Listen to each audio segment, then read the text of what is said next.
Comment monter un solo business sur Internet et viser 1 million de marge par an? C'est ce qu'on va voir aujourd'hui avec Gérald Faure. Gérald, c'est un entrepreneur qui a eu plein de business en ligne différents. Une agence, une boîte d'e-commerce, un organisme de formation. Et à son pic, sa plus grosse boîte a fait 11 millions de chiffre d'affaires avec 27 salariés.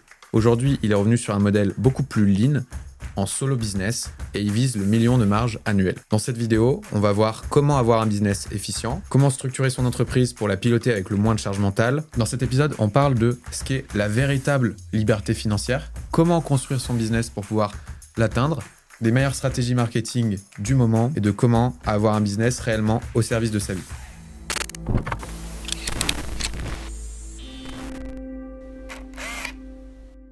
Bon, Gérald, toi, tu as eu beaucoup de business en ligne, e-commerce, formation, organisme de formation. Là, on est en 2026, à l'heure où on enregistre cette vidéo. Qu'est-ce qui a changé par rapport à 2023, 24, 25 dans la manière de développer un business en ligne? Alors, ça c'est giga structuré et professionnalisé. Le marché de l'entrepreneuriat en ligne et l'écosystème de la formation, il est vraiment porteur. Ça reste une bonne opportunité, mais il faut vraiment se concentrer et se professionnaliser. Les coûts d'acquisition pour obtenir un client, ils ont explosé. Ouais. Ils ont explosé pour deux raisons. Déjà, les régies publicitaires vendent plus cher la diffusion. Ouais. Donc, pour diffuser un message, le CPM a, dans certaines niches, quadruplé, quoi.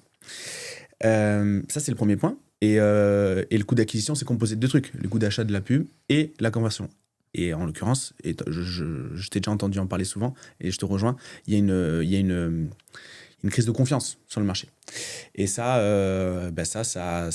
fait que les coûts d'acquisition ont, je pense, dans certaines niches, quadruplé. On ne voit pas le business genre comme simplement une histoire de marketing. Il faut activer, il faut délivrer, il faut obtenir de la recommandation. Il faut bâtir des partenariats solides, etc. Donc, ça reste une industrie un petit peu pirate encore, mais je pense que ça commence à ressembler un petit peu à quelque chose de sérieux. Donc, c'est moins le Far West. Ouais. C'est moins j'envoie 3 mails et il pleut plus de clients. Exactement. Maintenant, c'est pro, quoi. C'est ça. Et alors, il y a encore des folies. Hein. Il y a encore des folies, des promesses incroyables que l'on voit devient extrêmement riche en très peu de temps, sans aucune compétence. Et bon, ok. Mais ça, le marché, il en a soupé, quoi. Donc, ça fonctionne encore pendant combien de temps, je sais pas. Ouais. Les promesses irréalistes comme ça. L'idée, c'est aussi de se rendre compte que avant, on vendait à des gens qui avaient l'âge de nos parents. Maintenant, tu vois, j'ai eu 36 ans hier. Je vends à des gens qui ont mon âge en ligne. Et donc, forcément, des gens qui sont au courant des grosses ficelles marketing, et voilà, on va pas les attraper de la même manière, ces clients-là, disons, pour être poli. Il y a un truc qui me fait halluciner, c'est que dans nos industries, alors, ça se professionnalise et on tend vers quelque chose de plus sérieux, disons ça. Mais on laisse beaucoup de liberté à nos collaborateurs, à nos prestataires, etc. C'est cool dans l'absolu. Mais si on regarde, ça va qu'on fait pas des trucs très graves. Mais si on regarde des industries où pour le coup il y a un vrai enjeu. Genre la santé. Ouais, ou même encore l'aviation. Ouais, ok. L'aviation. T'as un pilote de chez EasyJet ou chez British Airways, peu importe. Le mec, il a déjà fait... Bon, déjà, physiquement, c'est un cador. Intellectuellement, c'est une machine de guerre. Le mec a fait 5 ans d'études d'ingé. Il a fait un cursus militaire. Il a bossé sur un Mirage 2000 ou je sais pas quoi pendant 10 ans. Il part à la retraite. Il a des tests médicaux tout le temps. Il se reforme pour faire de l'aviation commerciale. Ok, c'est son parcours. Donc, en gros, machine, quoi. Ouais. Il pose son cul dans l'avion. Il lit son playbook. Le premier truc, c'est pour démarrer l'avion, appuyer sur Start. Donc, ce mec-là, on lui met des process. Et genre, nous on a pas de ça, quoi. Donc, donc je me dis, il faut professionnaliser la démarche et il faut s'inspirer d'autres industries, quoi. Et donc, oui, il faut appuyer sur Start pour démarrer l'avion, il faut vérifier qu'il est plein, etc. Il faut bien sortir les trains d'atterrissage avant d'atterrir. Enfin, truc assez bateau, mais en fait, si tu appliques ça au business, tu te rends compte parfois que c'est vraiment lié à la chance, quoi. Uniquement la chance. En quoi ça t'a rendu libre, toi, de faire ce travail-là, du playbook, en fait, ta vie? Ouais, en fait, là où tu perds du temps, C'est là où tu perds du temps, de l'énergie, de la patience et du capital sympathie, c'est à répéter des trucs. C'est ça qui te gonfle. En vrai, dans ta boîte, tu peux passer du temps si c'est pour faire de nouvelles choses, innover, etc. C'est cool, tu vois. De toute façon, l'entreprendre, c'est une forme de. C'est une forme de créativité, l'entrepreneuriat. Et donc, moi, j'aime bien lancer de nouvelles choses, etc. Mais par contre, répéter 50 fois les mêmes choses, ça me gonfle. Ouais. Et donc, ça m'a permis de gagner du temps. C'est le fait justement de faire un playbook, d'avoir dans le playbook la notice de mise à jour de ce même playbook. Et donc pour que les gens qui l'utilisent puissent le mettre soient acculturés à eux-mêmes le mettre à jour. Ouais, c'est pas toi, le capichef, en gros, qui chapeaute tout le temps le truc, quoi. Ouais. Parce que tu vois, par exemple, il y a toujours pareil, si on disait c'est du bon sens que quand tu vois une notice, tu vois une procédure, tu vois un playbook qui n'est plus à jour, que soit au moins tu remontes l'information, attention, c'est plus à jour, ou alors que tu le mettes toi-même à jour. Ça peut paraître du bon sens, ok, mais le bon sens, on a dit qu'on n'en voulait pas. Donc dans le playbook, on donne le process. Dernière étape, mets à jour ce truc, quoi. Et tu as différentes postures. Tu as le collaborateur qui va simplement appliquer. Tu as le collaborateur qui va créer le process. Et l'étape d'après, c'est l'étape d'au-dessus même. C'est le collaborateur qui va nourrir le process. C'est-à-dire qui va observer les résultats, qui va savoir en tirer des conclusions, gommer ce qui ne fonctionne pas, maximiser ce qui fonctionne et mettre à jour le document. Et donc moi, ça m'a fait gagner beaucoup, beaucoup de temps. Et de toute façon, la standardisation, c'est toujours une bonne chose. C'est toujours une bonne chose, à la fois pour s'améliorer, mais aussi pour amener de la clarté. Voilà, enfin, pour moi, c'est la clé. Et bien matérialiser ce qui est du build, donc ce qui est de l'innovation, et de ce qui est du run, simplement des opérations du quotidien répétées. Donc toi, ce qui te nourrit, en gros, c'est de construire les choses, donc de faire le build. Donc le build, on lance, je sais pas, je dis n'importe quoi, on lance un nouveau, on lance une nouvelle offre, on lance un nouveau projet, on lance une nouvelle stratégie, création de contenu, où ça va être le bordel. Et après, le playbook, c'est pour le run plutôt.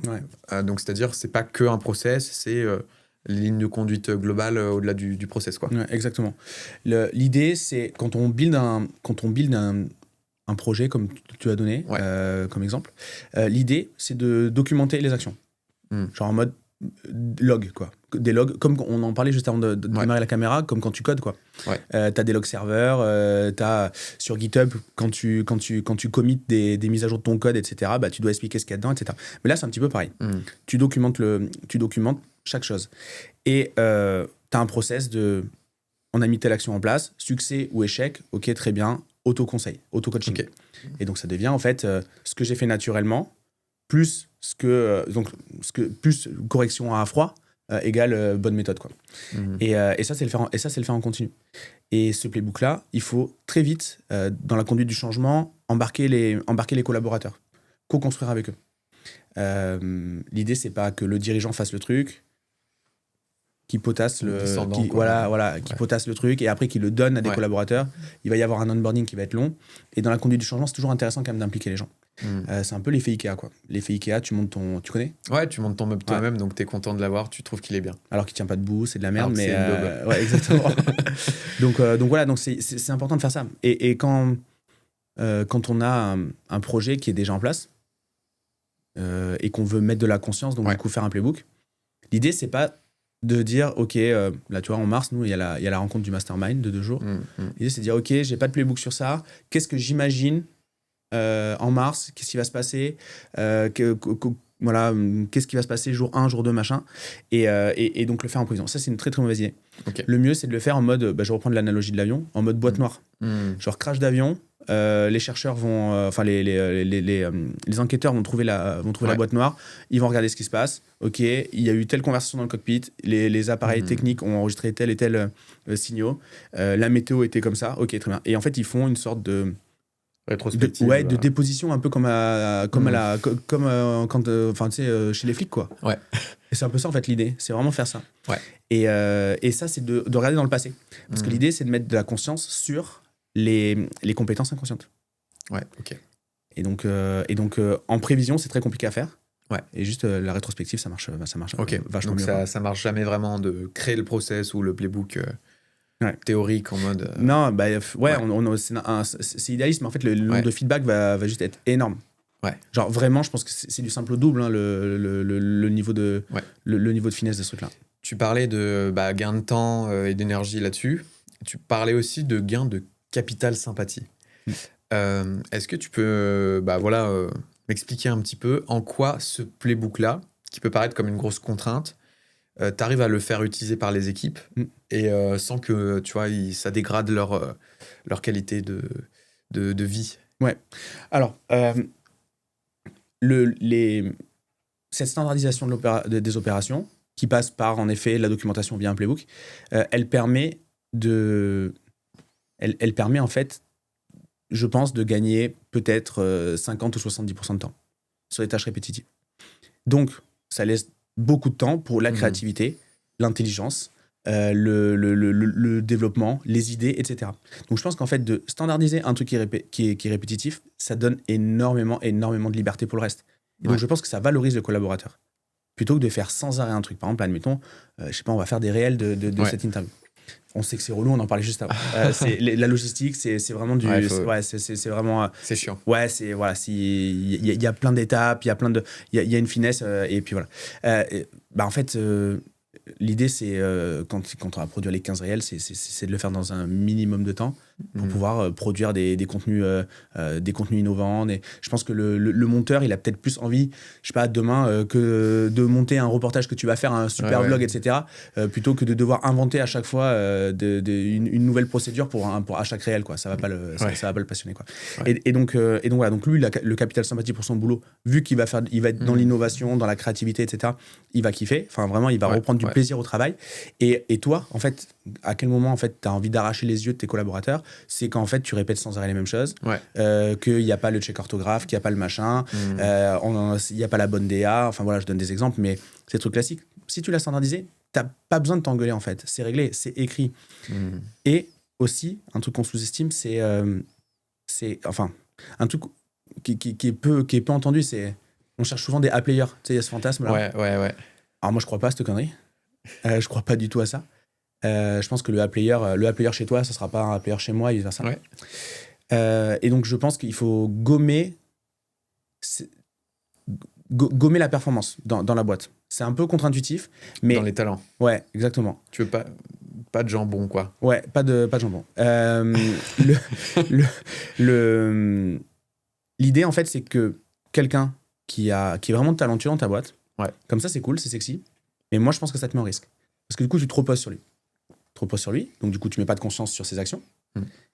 Et en plus, vu qu'il est fort, il devient un pilier vraiment central de la stratégie. Si demain, genre, j'ai une machine de guerre à la logistique pour organiser les rencontres, qui est vraiment un gros poste chez moi. Enfin, la logistique des rencontres, c'est vraiment un truc important dans le mastermind. Si, admettons, je dis, OK, t'es trop fort, je te donne tout. Vu que t'es trop fort, t'as même pas besoin de me faire des feedbacks parce que dans tous les cas, je suis pas qualifié pour te répondre vu que t'es trop fort. Donc je mets pas de conscience dessus. Et je dis, mais en fait, c'est trop bien d'avoir cette personne-là. Du coup, je vais pas faire 4 rencontres par an. Je vais en faire une par mois. Donc du coup, ça devient ma stratégie principale. Cette personne-là, soit a une baisse de performance, soit décide d'aller faire autre chose, ce qui est aussi envisageable. Hein, on séquestre personne. En fait, ma boîte, elle est foutue, quoi. Aussi basiquement. Donc moi, je préfère avoir des playbooks très complets, pour être poli, et des gens Google Proof, exactement, et des gens disciplinés. Je pense qu'il vaut mieux parier sur la discipline plutôt que sur le talent. C'est moins risqué. C'est quoi le frein à appliquer tout ça chez les entrepreneurs que tu accompagnes? C'est l'illusion que ça va créer de la contrainte. Alors que moi, je en quoi c'est une illusion? Parce qu'en fait, ça crée de la liberté. Parce que justement, ça te libère du temps. Ça te libère du temps pour faire des choses qui t'amènent plus loin. En fait, le run dans la boîte, les opérations répétées, c'est juste... L'image, c'est une barque qui prend l'eau, tu vois, ta boîte. C'est ça. Et donc, le run, c'est le fait d'écoper... De vider l'eau. De vider la flotte. C'est je me lave les dents, c'est... c'est ça. Ouais, c'est ça. Et c'est vraiment les trucs de base. Et tu écopes. Ça évite que ton bateau ne coule pas. Les runs, pour donner un exemple, c'est communiquer, payer tes fournisseurs, payer tes salariés, faire ta vente, faire ton follow-up, faire ton setting, Genre des trucs qui maintiennent juste la boîte. Ouais, oxygène de l'entreprise, faudra tout le temps le faire. Exactement. Et voilà, quoi. Par contre, c'est sûr que ta barque, elle ne bouge pas. Genre, elle coule plus ou moins à la vitesse, voilà. Pour aller plus loin, c'est du build. Ouais. Pour prendre une direction, prendre un cap, c'est du build. Ok. En fait, l'idée, c'est de décoper le plus vite possible pour pouvoir justement après trouver le cap, quoi. Et donc, ça amène de la liberté. Et c'est pas parce qu'en fait, on va mettre des playbooks, on va mettre des tâches avec des événements de répétition, etc. Dans tous les cas, il faut le faire. C'est pas parce qu'on le matérialise dans un logiciel, par exemple Notion ou autre chose, ou Asana, ça marche très bien aussi. C'est pas parce qu'on y met de la conscience qu'il faut plus le faire. Dans tous les cas, il fallait le faire. C'est juste qu'avant, c'était une charge mentale. Là, maintenant, il suffit juste d'être discipliné, de lire et de les faire. Ok. Toi, tu fais beaucoup de runs dans ta boîte ? Aujourd'hui, oui. Aujourd'hui, oui, parce que ça correspond à ma phase entrepreneuriale. Ok. Avant d'avoir le mastermind, j'avais une boîte qui s'appelle l'Incubateur Entreprendre, qui fait de l'accompagnement, la création d'entreprise. Et on a accompagné plus de 10 000 personnes. En tout cas, moi, j'ai vendu les parts de cette boîte-là à mes deux associés, au 10 millième client. Au 10 millième client, on a fêté le 10 millième, et moi, j'ai annoncé que je voulais partir. Et donc, on a trouvé un arrangement pour que je puisse sortir comme il faut. Là, c'était une usine, genre 27 salariés. On faisait 11 millions d'euros de chiffre d'affaires. Voilà, c'était très costaud. Organisme de formation avec toutes les contraintes juridiques, légales, etc. Qui vont avec. Et donc, on avait ça. J'en ai eu un peu ras-le-bol de ce type de boîte. J'ai adoré, mais en fait, après, ça devient une usine. Et j'ai aimé le mettre en place, mais j'avais plus trop envie de le run. Et du coup, j'ai développé le mastermind en parallèle. Et quand je suis sorti du coup de l'incubateur, je me suis concentré pleinement au mastermind. Et donc voilà. Donc aujourd'hui, je veux un solo business. Et vu que je veux avoir beaucoup de temps pour moi, je sais que ce qui bouffe du temps, on l'a dit, c'est le build. Donc en fait, j'innove très peu. Je n'ai que l'activité du mastermind. Ça n'est que du run. L'innovation, il va y avoir toujours environ 15-20% de ma bande passante qui va être sur l'innovation, mais pas plus. Ça me permet de dérisquer. Parce qu'évidemment, c'est quand tu innoves que tu risques. Et en ce moment, j'ai pas envie, juste d'un point de vue purement perso, d'aller sur un autre type une autre forme de business. Évidemment qu'un jour, ça va se débloquer. Mais donc voilà. Comment t'adaptes justement la manière que tu as, toi, d'accompagner les gens dans le mastermind, ou en tout cas de conseiller les entrepreneurs, quoi, par rapport à leur stade de vie perso? Je sais que dans le mastermind, vu que j'y suis aussi, il y a des gens qui sont en mode construction, ils ont envie de bâtir, ils ont faim. Il y en a d'autres qui sont plus en quête de paix. Comment toi, tu adaptes les conseils ou la manière d'accompagner par rapport à la personne? Et j'en ai même, sinon c'est pas rigolo, qui sont associés. Et qui n'ont pas envie de la même chose. Ils n'ont pas envie de la même chose. On les salue. Je vois qui c'est. L'idée déjà, c'est de comprendre déjà que je sois au courant. Que je sois au courant. Ça me limite dans ma capacité d'accueil des membres. Là, j'ai pris un peu plus de membres récemment. Mais en vrai, au-delà de 35 boîtes, ça devient compliqué à gérer. Si je peux pas être au courant de tout. Je dois pas être au courant de tout, mais je dois être justement au courant de la météo intérieure. De vie, exactement. Donc, ça, on en parlera aussi pour les équipes et tout d'ailleurs, mais on pourra en reparler après. Allez. Du coup, il faut que je sois au courant. Donc moi, j'ai un CRM assez bien fourni en data. Mes conversations, elles sont loguées, etc. Donc ça, c'est le premier point. L'autre point, c'est la cohérence entre l'objectif business et l'objectif de vie. C'est pas toujours évident. Il y en a qui me disent, OK, l'an prochain, je veux faire x2 ma taille de boîte, mais en bossant moins. C'est les deux OKR, genre diviser mon temps de travail et x2 mon chiffre d'affaires. Je suis pas persuadé que ça marche exactement comme ça. Surtout, c'est pas juste augmenter le budget pub. C'est genre aller sur de nouveaux canaux, aller sur de nouveaux produits. C'est du build de ouf. C'est pas juste augmenter ce qui run déjà. Donc ça marche pas. Donc déjà, en gros, c'est la congruence, quoi. La congruence entre ces deux objectifs-là.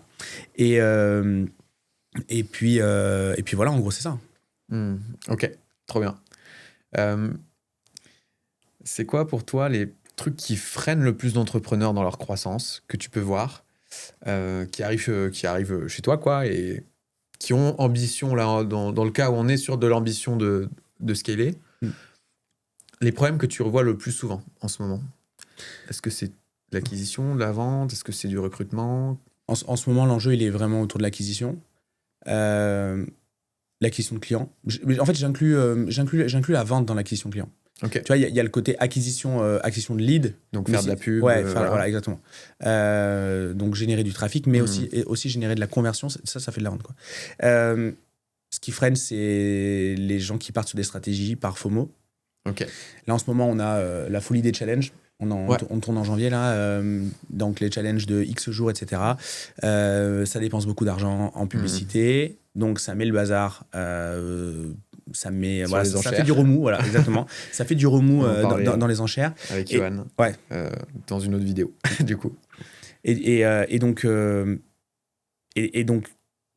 ces entrepreneurs qui peuvent être plus petits que ces gros mastodontes qui font des millions et des millions par semaine, voire même par jour pendant ces challenges-là, ils voient, eux, ils ressentent les secousses. Ouais.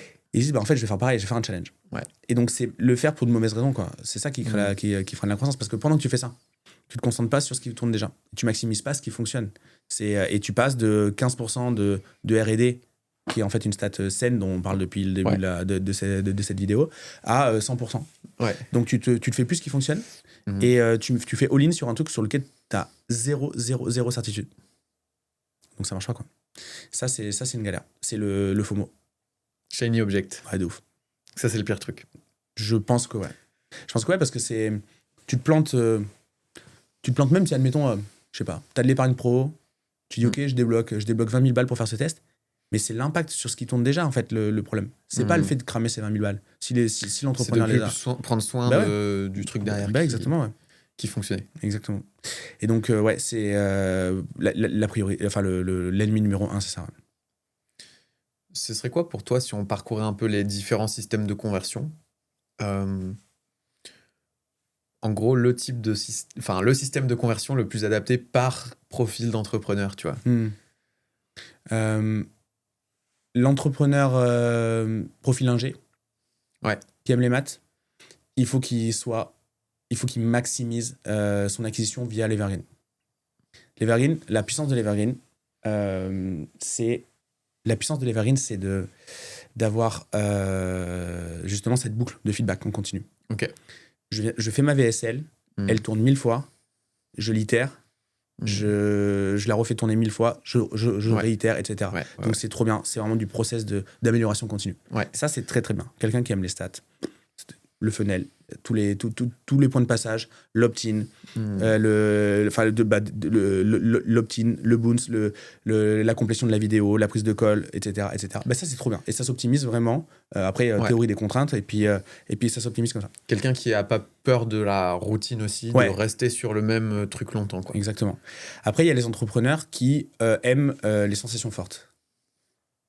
Et qui veulent faire all-in, qui veulent parier leur année sur 3-4 événements marketing. Genre challenge, lancement, etc. Alors, moi, je ne fais pas partie d'eux. Moi, je suis plus profil Evergreen. Mais c'est un système qu'ils adorent. Je ne sais pas comment ils font. Ils adorent. Et ce qui est trop cool, c'est que ce qui est trop drôle, c'est que ce n'est pas forcément des gens qui vivent de manière risquée le reste de leur vie. Ah oui? Ouais. C'est... tu prends le cas de Léa. Il y a une vidéo là, qui est sur ma chaîne. Là. Oui, c'est vrai. Léa, elle vit elle est hyper chill. Genre, vraiment, c'est la meuf giga chill. Ouais. Mais elle fait all-in tous les 4 fois par an. Qu'on embrasse si elle nous écoute.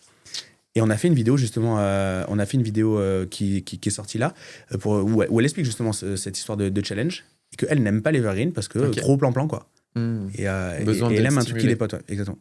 Et après, il y a les opportunistes qui vont surfer les tendances. Et c'est un peu le profil chercheur, bricoleur, voilà, en gros. Ok, trop bien. Trop bien. On parlait tout à l'heure... Ah, j'en ai peut-être un autre. Ouais, vas-y. Il y a les mystérieux. Les mystérieux. Ouais, les mystérieux. Et les mystérieux, ils utilisent Google Ads. Ils utilisent le search. Tu vois, par exemple, avec Johan, on a lancé plein de business en faceless. Ok. grâce à Google, parce qu'en fait, tu achètes le mot-clé d'une compétence, enfin, tu achètes le mot-clé principal. Et donc, t'es dans ta niche. Ouais, t'es dans ta niche. Personne n'entend parler de toi. Exactement. Personne te voit. Exactement. À part ceux qui sont en train de se renseigner, donc la pointe des gens prêts à passer à l'achat, quoi. Ouais. Mais tu vois, avant de lancer l'incubateur, la version 1 de l'incubateur, c'était un organisme de formation WordPress. Ok. Pour apprendre à faire des sites web. Ok. On le faisait avec Johan. On dépensait 40 000 euros d'ads tous les mois. Ok.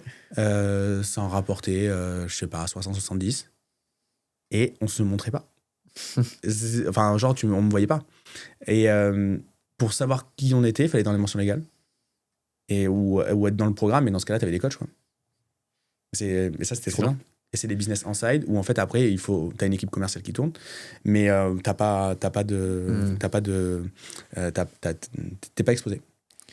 T'avais utilisé encore une autre stratégie pour développer l'incubateur, si mes souvenirs sont bons, avec une stratégie de distribution avec beaucoup d'affiliés. Est-ce que tu serais OK de nous parler un peu de ça aussi? Ouais, bien sûr. L'incubateur, on a fait sur les 10 000 clients, on a dû en faire que 50 en propre. Tout le reste, on les a obtenus via l'affiliation. Donc, vraiment, voilà, c'est quasi la totalité, quoi. Vraiment, ouais. En gros, l'idée, c'était d'accompagner des gens à créer des boîtes. Et quand tu crées une boîte, c'est pas juste tu crées une boîte, c'est que tu es en train d'apprendre une compétence métier. Ouais. Et tu vas en faire tu vas en faire ta source de revenus. Et donc, on s'était maqué avec tous les coachs sur Internet, les formateurs, qui forment une compétence métier. Je prends l'exemple de Nassim Saïli, par exemple. Ouais. Nassim, il forme des coachs sportifs. Il leur apprenait à prendre en charge un client dans une salle de sport, lui faire perdre du poids, lui faire prendre du muscle, etc. La nutrition, tous ces trucs-là. Mais bon, c'est bien ça, mais il faut des clients en face. Et donc, il disait, le sport, c'est avec moi, le business, c'est avec Gérald. Donc, du coup, dans la formation, vous avez un module business et voilà. Et ça, c'est absolument génial parce que du coup, déjà, tu as un BFR qui est négatif. T'encaisses, puis tu payes ton affilié. Ok. Donc, c'est absolument génial. Et oui. Tu maîtrises vraiment bien, du coup, tes coûts. Parce que là, tu n'as pas de coût d'acquisition qui augmente ou qui baisse. C'est aléatoire.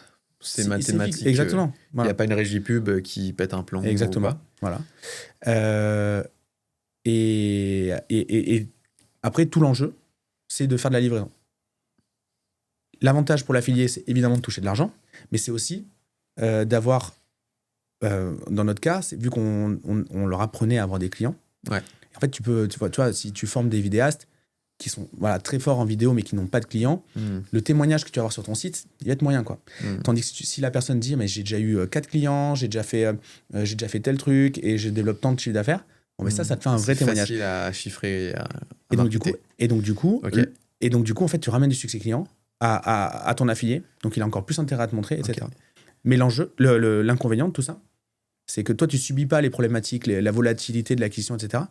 Mais le truc, c'est que tu n'as pas aussi accès aux commandes de l'avion, quoi. Tu es sur le 6 passagers, tu vois, et donc il faut avoir des stratégies d'activation de ton affilié pour qu'il fasse plus de lancements, qu'il dépense plus, etc., etc. Et en fait, tu es dans un business de grande distrib. C'est comme quand tu vends du café, tu passes par un distributeur. Le cafetier, il reçoit le distributeur. Le distributeur, il dit OK, il faudrait que tu vendes plus de café. Il dit OK, du coup, il me faudrait me changer ma machine à café. Il faudrait que tu m'offres le sucre. Il faudrait que tu m'offres des petites cuillères parce qu'il faut que j'échange. Il faut que tu m'offres des tasses, etc. Et nous, c'est ce qu'on faisait. Ok, donc tu pouponnais tes affiliés, quoi. Bah ouais. Sinon, il y avait la plus grosse journée qu'on a fait, c'était on a fait un peu plus de 900 000 euros. Ah ouais. Au même moment, on a eu 3 gros affiliés qui ont lancé. Mais en fait, pendant 3 semaines, il n'y a plus rien eu après. Donc, tu vois, l'idée, c'était de pouvoir avoir une sorte de calendrier et nous, avec l'équipe, en interne, d'aller donner un coup de main. Ok. C'est ça l'idée. Ok. Incroyable. Justement, on parle d'équipe, là. Toi, je sais que tu as aussi une routine avec ton équipe pour toujours suivre ce qu'ils font, savoir comment ils se sentent, trucs comme ça. Tu as aussi une culture du pas de réunion pour parler des projets ou autres. À quoi ça ressemble, justement, ta routine là-dessus? Enfin, l'orga managériel, quoi. Ouais. On a arrêté de faire des réunions synchrones, donc des Zooms, en gros. Genre il y a 5 ans. Ok. C'est vraiment genre pas hier quoi. C'est vraiment. Et on a mis en place ce qu'on appelle des télé-weekly. Ok. Donc les weekly c'est réunions hebdomadaires, réunions de projet hebdomadaires. Ouais. On a mis en place une télé-weekly, donc c'est-à-dire qu'on utilise Loom. Ouais. Il y a un document de cadrage qui est sur Notion. Ok. C'est un formulaire en fait. Hein. Ouais. Il y a des cases à remplir. Le matin, ça pop, tu vois la notif. Ok, ben aujourd'hui, Baptiste, tu dois faire ta télé-weekly. Il y a le contenu, les choses qu'on veut avoir en input, les choses qu'on veut obtenir en output de ce document. Donc, il suffit juste de suivre la notice. Et après, de démarrer Loom, d'enregistrer son écran et de commenter le truc. Ce qui est bien, c'est que c'est horodaté. Donc, c'est-à-dire qu'en fait, il y a un timecode. Donc, si tu me dis, admettons, je suis en train d'organiser le montage de tel truc, tu préfères plutôt la version 1 ou la version B, je te montre à l'écran, ok, j'ai juste à te commenter version 1, version B. Et c'est culture. Dans tous les cas, nous, on est full asynchrone en termes de culture de l'écrit. Et aussi. Et donc, en fait, tout est logué. C'est hyper simple. Moi, du coup, je réponds beaucoup plus vite. Il n'y a pas besoin d'attendre d'avoir un rendez-vous ou je sais pas quoi. On y répond de suite. Ouais. Et donc ça standardise aussi le feedback. Enfin, le feedback en interne, l'avancée du projet.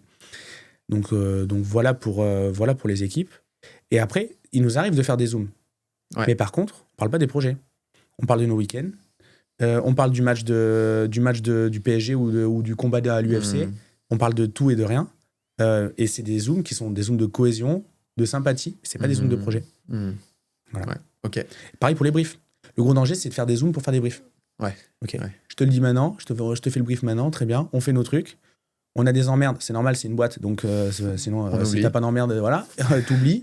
On part sur un truc. Boum, on a perdu du temps. Il faut qu'on refasse le call, etc. Non, ça marche pas. Moi, je pose mes idées à l'écrit. Je les commente. Et ça devient le brief.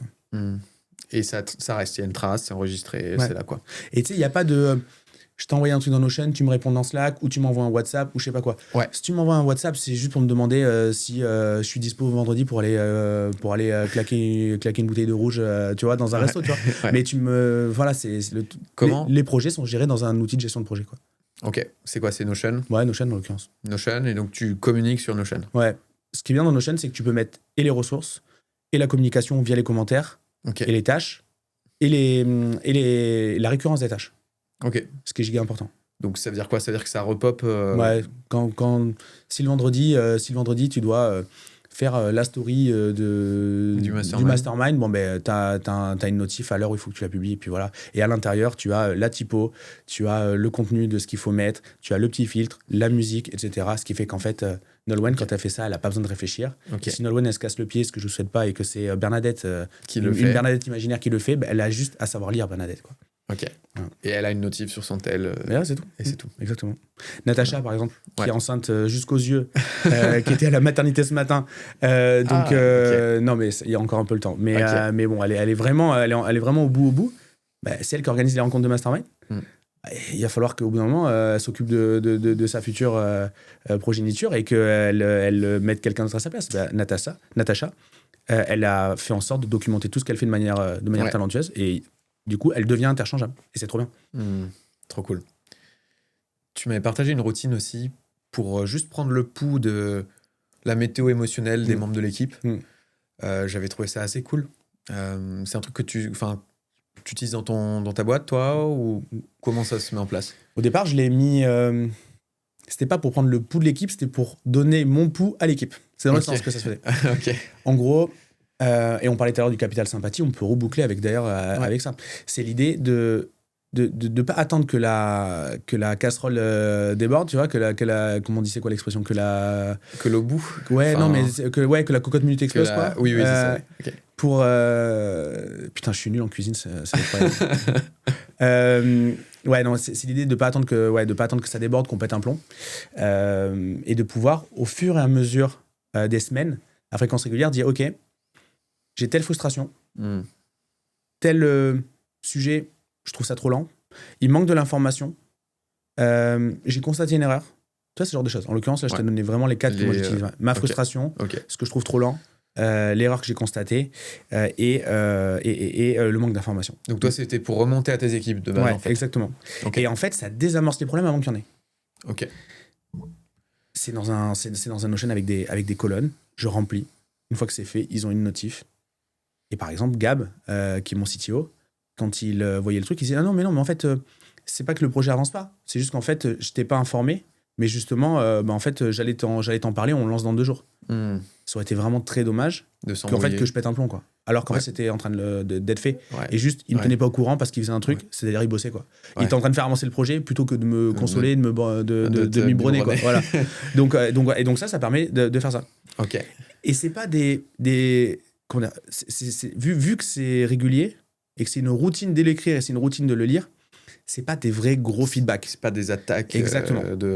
sous le tapis, 6 mois de frustration qui... C'est ça. Mais par contre, quand à la fin du mois, je fais mon bilan, en l'occurrence, moi je le fais tous les 90 jours dans le plan de 90 jours, je vais regarder ce truc-là. C'est ma météo émotionnelle. Et c'est absolument génial pour voir comment je me sens dans la boîte. Ouais. Et de voir comment je vais faire évoluer la structure. Ouais. Parce qu'en fait, dans tous les cas, c'était une frustration. Justifié ou pas, ça après, c'est débunké avec l'équipe. Mais c'est ma météo émotionnelle. Et donc, du coup, la même météo émotionnelle, elle est très, très liée à la structuration de la boîte. J'ai un pote, Léo Bourgoin, que tu connais aussi. Léo. Il a une routine hebdo comme ça. Et lui, dans sa routine, il a même inclus des trucs. C'est quoi les fous rires que j'ai eu cette semaine et c'est quoi, à quel moment j'ai pleuré de rire ou des trucs comme ça. Et il s'est mis, je crois, un KPI de moments heureux.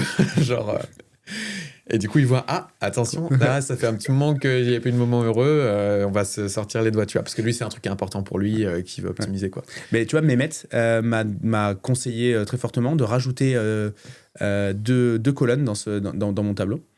C'est mon niveau de fierté de 1 à 5 personnel et professionnel.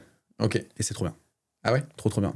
Du coup, c'est moins pour décharger émotionnellement, mais vu qu'en fait, ça pop toutes les semaines, j'ai juste enrichi le tableau. Et c'est vraiment pas mal aussi. Trop bien. Ok. Et donc, ça pop dans ton agenda? Enfin, dans ta... Non, ça dans pop... Dans Notion. Ça me crée une tâche. Ok, ça te crée une tâche. Donc, là, c'est juste truc technique, 2 secondes. Si moi, je veux le faire exactement comme ça, c'est quoi? Tu as un tableau, une base de données avec des tâches et ça... Ouais, c'est ça. En gros, alors, mon Notion est giga simple en termes de structure. Ok. Il y a une base de données qui s'appelle To Do. Ok. Et il y a une autre base de données qui s'appelle Asset. Et Asset, je mets... je mets toutes les ressources de la boîte. Ok. Ouais, tu vois, c'est un peu un fourre-tout. C'est un peu un fourre-tout. Ok. Il va y avoir par exemple, justement, je l'appelle l'autodiag, ce truc-là. Autodiag, c'est une autre base de données où il va y avoir ces colonnes-là. Et dans la base de tâches, dans la base To Do, je vais utiliser les modèles, les templates. Ouais, ok. Ce qui est bien avec les templates, c'est que en fait, ça va créer une tâche quand tu lui demandes de le faire avec la récurrence. Ouais. Tu peux dire tous les lundis, tu peux dire tous les 3 lundis, tu peux dire le 4e mercredi du mois, enfin, genre des trucs, tu vois, c'est genre trop bien fait. Okay. Donc, Notion n'oublie pas, nous on oublie, mais Notion n'oublie pas. Et donc, à l'intérieur de la tâche, quand elle pop, j'appelle l'autre base de données, la base de données justement des autodiagnostics. Autodiag, ouais. Et donc, en fait, quand la tâche arrive, j'ai la chose qu'il faut que je remplisse. Et si, admettons, c'est pas l'autodiag, mais ça va être, je dis n'importe quoi, je publie une foire aux questions sur Instagram tous les mardis. Ouais. Mais à l'intérieur de la tâche, il y a la procédure. Donc mes playbooks sont dans les tâches. Ok. Donc par exemple, dans To Do, tu as une tâche répétée qui va réapparaître tous les mardis. Ouais, exactement. Avec le template, avec le truc à suivre. C'est ça, exactement. Stylé. Hyper simple. Il y a tout au même endroit. Stylé. Et si jamais ma community manager, elle a une question, elle me pose la question dans cette tâche-là, via les commentaires. Comme une boucle d'email. Et toute la communication est centralisée. Ce qui est bien, c'est qu'après, quand on se pose la question de dire OK, on va améliorer quoi par rapport à telle tâche, on a juste à relire tous les commentaires et itérer. Ok. Voilà. Trop stylé. Si on parle un peu de l'hygiène du CEO au sens mental, toi, tu as la culture de l'outil unique, justement. Tout sur Notion. Je crois que tu disais que si tu pouvais dégager Slack, tu l'aurais dégagé. Alors ça, c'est vraiment... Il y a une fronde dans l'équipe qui... ils ne veulent pas enlever Slack, mais on ne l'utilise pas. Ok. On ne l'utilise pas du tout. Tu sais ce que c'est en gros, l'utilisation du Slack, c'est... je reçois, admettons, un code genre Brevo, de la double authentification. Et en fait, je dis, OK, qui a besoin de se connecter? Parce qu'en fait, il y a 10 personnes qui envoient des mails dans mon équipe. Et je dis, OK, et je prends le code et je le mets dans le général. C'est vraiment que ça. Ça, les anniversaires. Et est-ce que quelqu'un a le mot de passe de la Dropbox qu'on n'utilise pas depuis 47 ans, tu vois? C'est vraiment ça, quoi. C'est vraiment... Voilà. Mais si Slack, je peux le dégager, je dégagerai. Donc, outil unique, tu peux nous partager ta stack, ta Notion, ta Buffer, ta plein de trucs. tous les emails arrivent sur Gmail. Ok. Ultra bateau, ultra classique. Par contre, le Gmail est pas trop mal fait. Enfin, c'est un Gmail normal, quoi, tu vois, avec un libellé qui s'appelle To Do. Ok.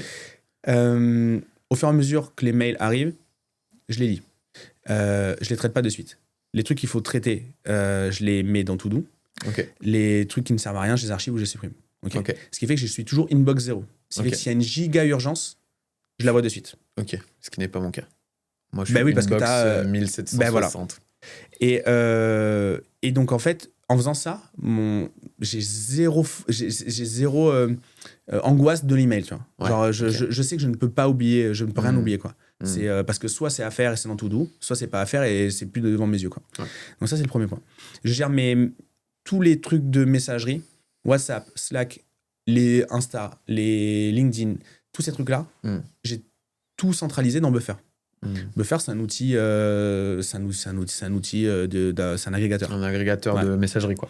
Ce qui est trop bien, c'est qu'il gère exactement, il gère l'archivage exactement comme Gmail. C'est-à-dire que si tu veux retrouver le message, bah tu tapes, je tape ton nom, je vais retrouver nos messages. Ouais. Ok. Mais par contre, si, admettons, je t'ai pas encore répondu, ou alors c'est un truc que je dois faire, je le laisse dans ma boîte de réception. Ouais. Et donc, j'ai les 3-4 messages, les Slack des clients, le Insta perso, le Insta pro, le machin. Et j'ai ça. Et une fois que c'est fait, je l'enlève. Donc, en fait, chaque message devient une tâche, d'une certaine manière. Ok. Donc, ça, voilà. Ce qui fait qu'aussi, je passe beaucoup moins de temps sur Insta. Oui, parce que t'es pas. Je suis pas happé par le truc. Je reçois mes messages, mais je vais beaucoup moins sur Insta. Ouais. Et donc voilà pour tout ce qui est communication externe. Et pour tout ce qui est interne, Notion. Et Notion, il y a les process, comme je te disais, la gestion des commentaires, et vraiment tout se passe là, et la récurrence des tâches. Et c'est tout.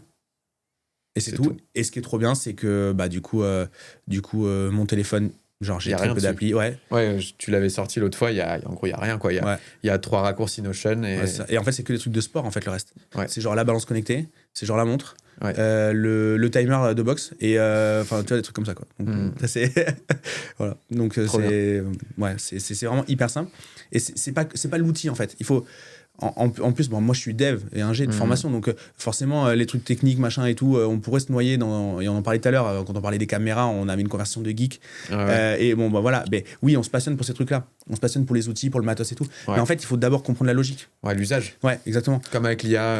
Exactement. C'est partir de la contrainte. Ok, qu'est-ce que je veux faire et comment l'outil voilà, parce que le mail, tu vois, j'aurais pu dire ah ouais, mais j'utilise Front pour gérer ma boîte mail avec je sais pas quelle extension, nana. En fait, au final, c'est quoi? C'est juste qu'en fait, c'est beaucoup plus efficace d'avoir une inbox 0 et t'as pas besoin d'avoir un outil de ouf, genre un Gmail, ça suffit. Encore faut-il bien l'utiliser, quoi. Ouais, c'est ça. J'ai vu tel outil, comment je pourrais l'utiliser? Ah, c'est pas bon, ça. Non. Ah, c'est pas la bonne démarche. Comment on pourrait utiliser telle IA qui vient de sortir? On parlait tout à l'heure du FOMO dans le marketing. C'est pareil, là, c'est FOMO technique, quoi. C'est de la geekerie, quoi. Et donc le titre putaclic de cet épisode, c'est le solo business à 1 million de marge, en gros. Ouais, 970, mais ouais, c'est à peu près. Mais dans l'idée, quoi. Ouais. J'arrondirais évidemment sans vergogne pour le putaclic. On connaît. Et du coup, tu as aussi cette notion peut-être de frugalité ou d'efficience. Alors on en parlait pour les outils au mastermind. Alors je sais pas, ça se trouve c'est vraiment à la marge, mais je trouvais ça intéressant aussi. Un peu la routine de délaguer les outils qu'on paye qui servent à rien, les trucs comme ça, même si c'est pas le big domino, tu vois. Mais alors, je me considère pas comme frugal, mais j'avais comme OKR l'an dernier de devenir radin. Ok. Et donc, non, je suis pas frugal, mais par contre, j'ai décidé, dans cette phase de vie, de bosser moins. Ok. Et donc, bosser moins, ça veut pas dire faire moins de trucs, c'est juste dégager tout ce qui sert à rien. Et en fait, tous les trucs qui servent à rien, c'est le truc où tu dépenses le plus d'argent. C'est juste incroyable.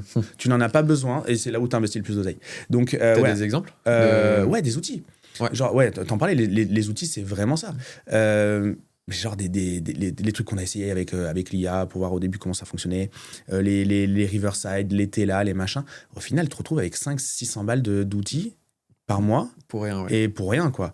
Et donc, un truc que je fais en hygiène, c'est j'ai une carte Conto genre, qui ne sert que à payer les outils. Ok. Et ce que je fais, et je pense que c'est de ça dont tu veux que je parle, c'est en gros, il m'arrive à fréquence régulière de supprimer la carte genre de la désactiver. Donc, en gros, d'être en échec de paiement sur les outils. Et en gros, bah, t'inquiète que Ils te relanceront. ils se rappellent de toi. Si toi, tu te rappelles pas d'eux, tu vois, mais eux, ils se rappellent de toi. Ouais. Et puis en plus, tu sais, parfois tu dis, bah, je vais regarder mon relevé de compte, ou alors j'ai demandé au comptable qu'il fasse un extrait des fournisseurs, et tu sais, machin. Mais il y a toujours un truc qui passe à la trappe parce que tu l'as payé à tu l'année vois ou je sais pas quoi. Ça, c'est chiant. Et tu le vois que quand c'est trop tard, parce que tu vois juste le moins 450, et tu fais, ah, je savais plus que j'étais abonné à ça, mais c'est trop tard. Du coup. Voilà, c'est ça. Et donc, Ah oui, j'ai failli me faire douiller un truc. J'avais pas vu, enfin, petite parenthèse, j'avais pris un abonnement Artlist, c'est un truc pour générer des images IA et tout. Ouais. Et en fait, j'augmentais comme un porc, en gros, je dépensais tous les crédits. Et du coup, j'augmentais à chaque fois la cartouche. Mais ça augmentait pas beaucoup le budget. J'étais en mode, oh, c'est bizarre, c'est pas très cher, j'ai plein de crédits et tout. Et en fait, ce que j'avais pas compris, c'est qu'il me faisait le prix au prorata des jours du mois qui restaient. Et il me restait genre 2 jours dans le mois. Donc il me disait, bah là, c'est juste 30 balles de plus, vous avez plein de crédits. J'étais là, ok. Et après, par hasard, je passe dans l'espace membre et je vois prochaine facture due dans 3 jours, 2200 €. Et je fais genre, ah putain, en fait, c'était juste au prorata des 1 jour et demi qui restait. Et genre les tokens, quoi. Et il m'aurait prélevé 2000 balles de trucs IA de merde. Ben, en plus, tu te dis, s'ils ont cette logique-là, t'imagines que le SAV, ils vont pas rembourser. Ils sont bien mis d'accord, les mecs qui ont fait le pricing. Non, et les mecs t'inquiète pas. Et puis il y a une offre moins 40% et tout, exceptionnelle. Oui, quand tu veux churn, c'est ça. Ça te dit, ouais. Enfin, c'est non. Ouais. Non, ok. Mais ouais, c'est non, mais c'est important de limiter ces trucs-là parce que en fait, vraiment c'est il y a une grosse volatilité dans les performances du business. Le seul truc qu'on maîtrise, c'est pas le flux. On maîtrise de moins en moins le flux entrant. On va pas se mentir. Hein. Ouais, sûr. C'est si les gens qui nous regardent cherchent un coach miraculeux, je sais pas quoi, voilà, ok, soit vous allez à l'église, soit vous allez à Dubaï, je sais pas où, vous trouverez des très belles promesses. Mais non, c'est de plus en plus compliqué d'avoir des business prédictibles en flux entrant. Le seul truc qu'on maîtrise, c'est le point mort, le point mort de la boîte. Ouais. Et ça marche aussi en perso. Hein. Si on est non pas frugal, parce que frugal, c'est un peu genre tu arrêtes de vivre, quoi. Ouais. Mais plutôt minimaliste, c'est-à-dire que tu te concentres uniquement sur ce qui compte, ce qui crée de la valeur ou ce qui te fait kiffer. En fait, là, tu gagnes en souveraineté financière. Je pense que c'est ça vraiment la liberté financière. C'est pas l'argent qui rentre, c'est l'argent qui sort plus. C'est d'avoir besoin de moins d'argent qui sort pour avoir autant de plaisir, en gros. Ouais, exactement. Et de toute façon, tu le vois, la peur du manque, tu vois, c'est un truc qui est souvent, moi j'ai jamais manqué de rien, mais à un moment, et c'est ce qui est trop drôle, c'est la période de ma vie où je gagnais le plus d'argent. J'ai commencé à avoir la peur du manque. C'est le truc d'énorme victime au fond de ton lit où tu te dis, si ça s'arrête, je vais faire quoi? Et en fait, tu dis, mais en fait, les 3/4 des trucs que je veux financer, c'est des trucs dont je n'ai absolument rien à foutre. Complètement con, tu vois. Comment t'as vécu ça, toi? Parce que je sais que t'as eu la phase un peu où tu t'es fait plaisir, t'es passé par les voitures, les trucs, les machins. Maintenant, j'ai l'impression que t'en as un peu rien à foutre. Ouais, j'en ai racheté il y a 15 jours, mais...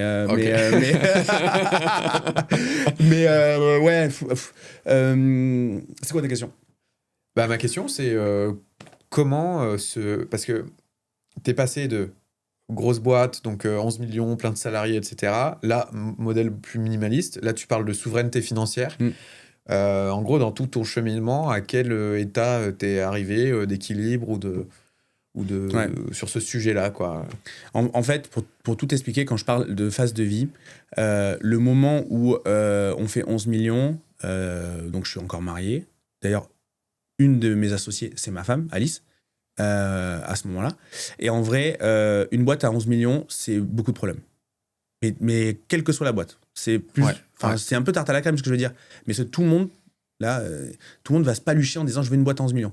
Moi, je dis juste « moi, je suis sûr de ne plus en vouloir ». C'est vraiment, vraiment, vraiment des problèmes. Et tu vois, on a eu des trucs normaux, tu vois. Mais des enjeux, genre des enjeux où, en fait, on te bloque 3,4 millions, le temps de faire un contrôle. Et donc, pendant 3 mois, tu attends ton oseille. Et tu imagines que quand tu as une boîte à 11 millions, tu as beaucoup de charges en face. Hein. C'est pas que du cash dans ta poche. Hein. Donc voilà, pendant 3 mois, tu as 3,4 millions qui sont bloqués. Et ensuite, un jour, tu reçois un email, tout est nickel, on vous voilà. Mais ça, émotionnellement, c'est relou, tu vois. Du coup, à ce moment-là, moi, je suis toujours énervé. Toujours en train de colmater des problèmes normaux qui sont... Voilà. Mais qui sont by design, ils sont là, quoi. Boîte que tu fais, quoi. Je suis pas très bien dans ma peau parce que du coup, je fais rien d'autre. Je gère que des merdes. Les seuls moments où je pense pas au boulot, je me mets devant la télé et je regarde les chaînes d'infos en continu. Donc, indignation, haine permanente, Twitter. Voilà, c'est le seul truc qui me détendait, c'était de déverser de la haine sur Internet. Non, je rigole. Mais, non, mais en vrai, c'était ça. Ouais. Tu vois, c'était une période un peu à la con. Au final, je faisais 121 kilos à mon pic de forme. Pardon. Je faisais 121 kilos, pas de passion, rien. Juste le boulot, énervé tout le temps, relou, tu vois. Ouais, pas ouf. Et donc je finis par me séparer, j'ai l'occasion de vendre la boîte, etc. Je me reprends un petit peu en main et je dis, en fait, c'était trop cool de vivre cette expérience-là. J'ai eu la même sensation que quand j'ai joué 2 ans dans un club pro en espoir. Ok. Je suis trop content. Ouais, pardon. Je suis trop content de l'avoir fait. Mais c'est sûr que, bon, déjà, j'aurais pas pu être pro, vraiment, tu vois. Mais en vrai, c'est pas grave parce que vraiment, de l'avoir vu, je suis trop content de l'avoir fait. Trop bonne expérience, mais c'est pas ma vie, quoi. Mais pareil pour ce type de boîte. Donc ça te tue le shiny object syndrome dont on parlait tout à l'heure, quoi. Ben ouais, tu as un petit coup de réalité, quoi. Ouais. Un petit coup de réalisme.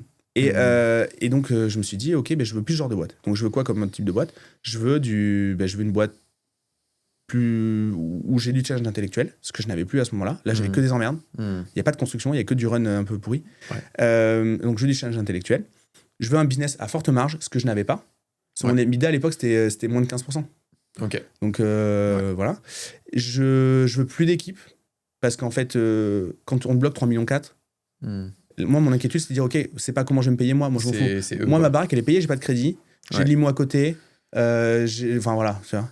Mais en vrai, la petite nana qui vient assistante et qui te fait confiance, elle a son loyer à payer, tu vois. Elle te fait confiance pour que tu la payes tous les mois. Elle vient pas pour la mission, c'est conneries ça. Des conneries sur LinkedIn qu'on lit, ok, d'accord. Non, le job, quand tu jobs, c'est pour avoir de l'oseille, c'est tout. C'est juste pour remplir ton frigo, élever tes gosses. Ok, c'est ça. C'est sa passion, ça peut être la Zumba, le tir à l'arc, tout ce qu'elle veut, mais tu vois, voilà ça. Et donc, la meuf, elle vient pour être payée, tu vois. C'est un personnage fictif, elle n'existe pas. Mais elle vient pour être payée. Et donc, en fait, moi, je me dis, ok, j'ai une responsabilité. Et t'en as 27 comme ça, ben, tu vois, enfin, t'en as 26, c'est moi le 27e. Quoi. Mais donc voilà. Et donc, je dis, je veux plus ça. Ouais. Et donc, j'ai listé tous les trucs que je voulais plus. Et au final, après, j'ai eu la boîte. J'ai dit, ok, il reste quoi ? Et on peut faire quoi avec ça, quoi ? J'ai réfléchi en contrainte. Ouais. Voilà. Et donc voilà. Donc, ce que Tougan appelle les 4 L. Low tech, low, je sais plus quoi. Low complexity. Ouais. Low people et low, je sais plus. Mais c'est un peu ça l'idée, quoi. Ouais, c'est low. Ouais. Trop bien. Donc voilà. Et donc, ouais, aujourd'hui, je gagne la même chose. Tu vois, à peu près 1 million de marge cette année. Ouais. En vrai, quand tu fais 11 millions avec 15% d'EBITDA, tu gagnes pas beaucoup plus. Ouais, t'es à 1,5 million, 1,6 million. Donc en gros, c'est pareil, quoi. Ouais. Mais beaucoup moins de charge mentale. Du temps pour faire autre chose, m'occuper de mes gosses, boxer, venir faire des podcasts, ce qui était inenvisageable avant. Je l'avais mon podcast, mais je refusais toutes les invitations, je pouvais pas le faire. Ouais. Et est-ce que finalement, c'est pas aussi d'être passé là qui t'offre la possibilité évidemment de le faire? Ah mais là, ouais. Parce que ça donne du poids à tes mots aussi. Ouais, bien sûr. Et simplement au conseil que tu peux. Ouais, et puis même, en vrai, je sais que s'il n'y avait pas eu l'incubateur, il n'y aurait pas eu le reste après. C'est sûr, c'est évident. Parce que je me serais moins vendu, j'aurais pas eu cette success story. Voilà. Je parle de ce que j'ai vécu intérieurement, mais c'est un très beau succès de boîte. Il y en a pas beaucoup qui ont fait ça à cette époque-là. En étant en France, fiscalisé en France, en ayant les pires règles du jeu, organisme de formation, régulé, machin, nana. Oui, non, évidemment qu'aujourd'hui, je peux kiffer parce que on a bien ramassé pendant 3 ans. Et là, pour le coup, j'inclus tout le monde. On a vraiment ramassé, quoi. Ouais. Ramassé dans le sens où on a galéré. Oui, j'ai compris. C'est quoi les grosses galères ? Contrôle fiscal, tu parlais ? Ouais, contrôle. Ouais, non, c'est pas. Alors, contrôle fiscal, ça va. C'est caisse des dépôts. En caisse gros, des dépôts, ok. Quand tu fais de la reconversion, tu passes souvent par des dispositifs de prise en charge de la formation. Ouais. Et donc CPF et compagnie, et c'est la caisse des dépôts qui gère ça. Et donc le contrôle dont je te parlais, c'était ça. 3,4 millions bloqués pendant 3 mois. Ok. Donc un peu relou. Après, les autres galères, ça a été quoi ? Les autres galères, c'est les aléas de la formation professionnelle en France. Enfin, toutes les semaines, tu as des rumeurs, comme quoi tel ou tel truc va s'arrêter, tel ou tel truc va changer de conditions, etc. De temps en temps, tu as des lois qui passent, mais tu n'as pas de texte de mise en application. Enfin bref, en gros, tu commences à faire du juridique. Alors, c'est pas du tout mon truc, tu vois. Ouais. Moi, mon truc, c'est de programmer des trucs, d'écrire du code, quoi, tu vois, Bon, bref, c'était ultra relou. Et donc, ça, je veux plus, tu vois. Ok. Après, j'ai jamais eu de galère de personnel. J'ai eu trop de chance. C'est vrai, souvent, quand tu commences à embaucher. Ah oui, parce qu'évidemment, j'ai embauché. Sinon, Ouais, c'est des pas drôle. salariés. Ouais, c'est salarié, Bureau, bon gros CDI, bon gros bureau, machin. 13e mois et tout. Bon. Et en vrai, quand t'embauches, les anciens te disent ah putain, dans quoi tu te mets tout. Moi, j'ai jamais eu de galère comme ça. Ok. Mais il manquait que ça, quoi. Genre. Un petit prud'homme Ouais, un petit prud'homme des familles, ça fait et plaisir. terminé. Ouais. Terminé, bonsoir. Tu parlais de souveraineté financière. Je sais que toi, tu as la notion de souveraineté qui te tient à cœur dans tous les sens du terme. Quelle souveraineté ça te permet d'avoir le business que tu as aujourd'hui dans ta vie? Ça permet de choisir mes contraintes. C'est ça, en fait. La notion de souveraineté, c'est en gros avoir en conscience les forces qui s'opposent à toi, enfin qui agissent sur toi. Ça veut pas dire être libre ou être je sais pas quoi. On vit pas dans la forêt, on fait pas des trucs comme ça. C'est juste on est conscient de ce qui nous contraint et on essaie de s'en défaire. Contrainte de mouvement, le business que j'ai aujourd'hui me permet de ne pas avoir de contrainte de mouvement. C'est-à-dire, mouvement, genre, j'ai pas d'injonction. Il n'y a pas des il faut, je dois. Ça, déjà, dans la tête, déjà, quand tu gommes tout ça, c'est vraiment cool. Mouvement géographique? Ouais, alors tu peux le voir en mouvement géographique. En l'occurrence, moi, je suis très peu mobile géographiquement parce que j'ai des enfants en garde alternée. Ouais. Et je suis quand même très enraciné. Ouais. Mais donc, non, c'est pas un sujet, ni une volonté. Mais liberté de mouvement, c'est... liberté de mouvement dans ton quotidien, tu vois. J'ai très très peu d'obligations, de trucs qui me contraignent. Liberté financière, dans le sens où on le disait tout à l'heure, quand tu es souverain financièrement, c'est que tu gères ton flux. Et voilà, c'est déjà pas mal. C'est déjà pas mal. Pouvoir bouger où tu veux et ne pas être soumis à ne pas être soumis à des choses exogènes, tu vois. C'est cool. Et choisir avec qui tu bosses aussi. Ouais. Du coup. Ouais, parce que là, c'est vrai que le format de business du mastermind, c'est vraiment hyper agréable parce qu'il y a plus de demandes que de places. Ça, c'est trop cool, tu vois. Et alors, toutes les demandes ne sont pas qualifiées. En vrai, 9 personnes sur 10 qui m'écrivent sur Insta pour prendre un call ou quoi, ne sont absolument pas qualifiées, ne sont pas éligibles au mastermind. Mastermind, j'ai décidé d'avoir que des entrepreneurs avancés. Ouais. Et donc, c'est un jeu de casting. C'est quoi tes critères du casting, justement? Grosse expertise. Ok. En gros, je me vois vraiment comme un recruteur d'équipe de sport, tu vois. Ok. Il me faut des expertises. Et parfois, de toute façon, ça nous est déjà arrivé. Si on prend le cas Sonia à la dernière rencontre, elle parle de YouTube, stratégie YouTube. J'y connais rien. Je dis, Baptiste, s'il te plaît, tu t'en penses quoi? Alors que tu me payes, tu vois. T'es mon client. Mais t'es aussi, tu vois, tu fais partie de l'équipe d'une certaine manière sur ta compétence. Compétence métier et compétence humaine. Compétences, histoire, tu vois, là on parle des galères, comment on gère sa souveraineté, comment on gère des galères, comment on gère une équipe et tout. Ça, c'est du soft skill en fait. Ça aussi, c'est important. Donc, ça, c'est hyper important d'avoir quelque chose à apporter au groupe. Vraiment comme. Et là, je prends la posture de l'entraîneur de rugby, tu vois, qui recrute ça. Ça, c'est le premier point. Le chiffre d'affaires, je pense que c'est vraiment le pire des KPI à prendre en compte. En fait, on s'en tape, quoi. Mais par contre, la relation à l'argent, elle est importante. Il faut avoir envie d'en faire, mais pas à n'importe quel prix. En vrai, j'ai pas envie de travailler. Je passe beaucoup de temps avec mes membres. Ouais. J'ai décidé de ne pas avoir d'autres activités pro à côté. Donc, c'est-à-dire que c'est ton focus, c'est ton main focus. J'ai pas envie de travailler avec des trous du cul, quoi. Voilà, je sais pas si. J'ai juste pas envie de travailler avec des connards, tu vois. J'ai juste envie de travailler avec des gens qui pourraient être mes potes. Et donc, relation à l'argent, c'est assez. C'est un bon symptôme, la relation à l'argent. Relation. Qu'est-ce que tu entends par là? Est-ce que si c'est quelqu'un qui va être trop tendu là-dessus Ouais, ou trop needy, quoi, de manière générale. Ouais, tu vois, greedy, tu vois, plutôt. Ça, c'est pas bon.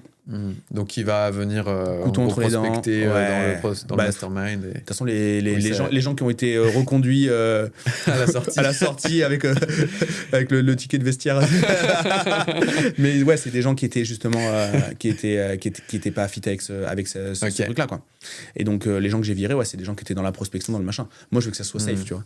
J'ai pas envie qu'on vienne prospecter. Et ce qui est paradoxal, c'est que tout le monde fait du business, tu vois. C'est vrai, parce qu'il y a beaucoup de prestats. Moi, j'ai une agence, par exemple. Moitié-moitié.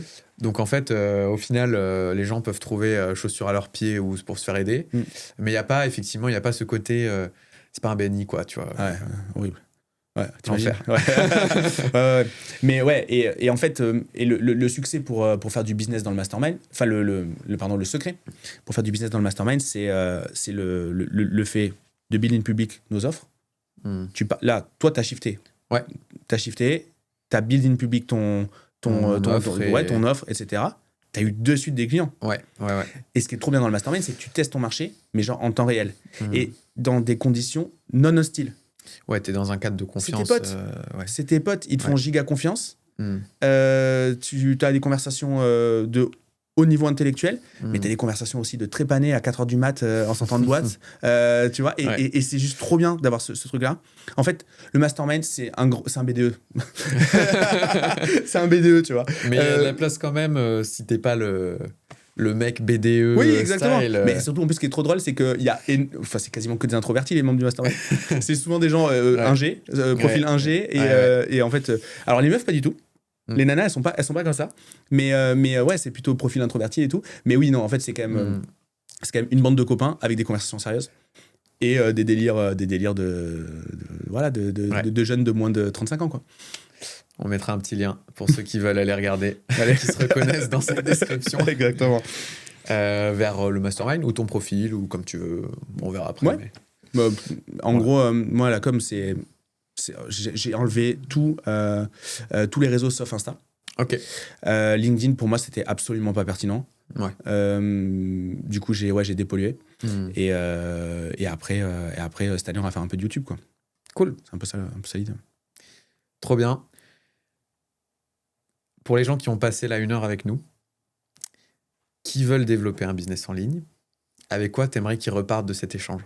S'ils devaient retenir une idée. Ok. Pour ceux qui veulent se lancer, je pense que c'est une très bonne idée. Je reste persuadé. Par contre, il faut le faire pour les bonnes raisons. Quand on lance un business en ligne, on devient souverain. C'est une forme de souveraineté assez ultime quand même, le business en ligne. On peut faire on choisit son revenu, on choisit ses contraintes, on choisit sa géographie, son cadre de vie, etc. Ça, c'est cool. Mais si on le fait pour les mauvaises raisons, ça va pas durer longtemps. En fait, la performance, faut pas l'avoir à un instant T. Il faut l'avoir sur le long terme. Tu peux faire un truc qui marche maintenant. Si tu arrêtes demain et qu'on regarde à l'échelle de l'année, ça sera de la merde, tu vois. Alors, vraiment, c'est dommage. Donc, il faut faire un truc qui performe et un truc qui est écologique. Et du coup, ce qui n'est pas écologique pour l'entrepreneur, c'est si le mobile de l'entreprise n'est pas juste. Par exemple, l'entrepreneur qui se lance pour résoudre une sorte de vengeance, pour avoir une sorte de vengeance, mauvaise idée. Une rancœur, une indignation, un machin, ça on laisse tomber. C'est vraiment pas la bonne solution. Parce que sinon, en fait, ce truc-là, déjà, ça coupe la créativité de ouf. L'indignation, c'est le pire des trucs. Et quand ils vont quand ils vont avoir des doutes, des coups de moins bien, ils vont tout remettre en question. C'est normal, ils le font pas pour les bonnes raisons. Donc aucune raison de continuer. Ça, c'est le premier point. Pas devenir esclave du lifestyle. J'en ai été je suis une figure. Ouais, exactement.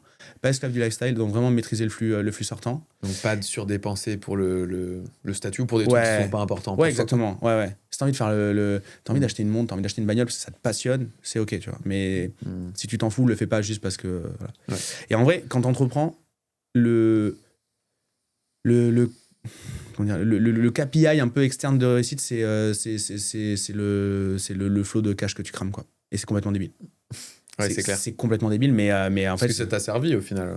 De quoi donc? De devoir maintenir un flow de cash à cramer pour maintenir un lifestyle. Parce que du coup, t'es obligé de générer ça.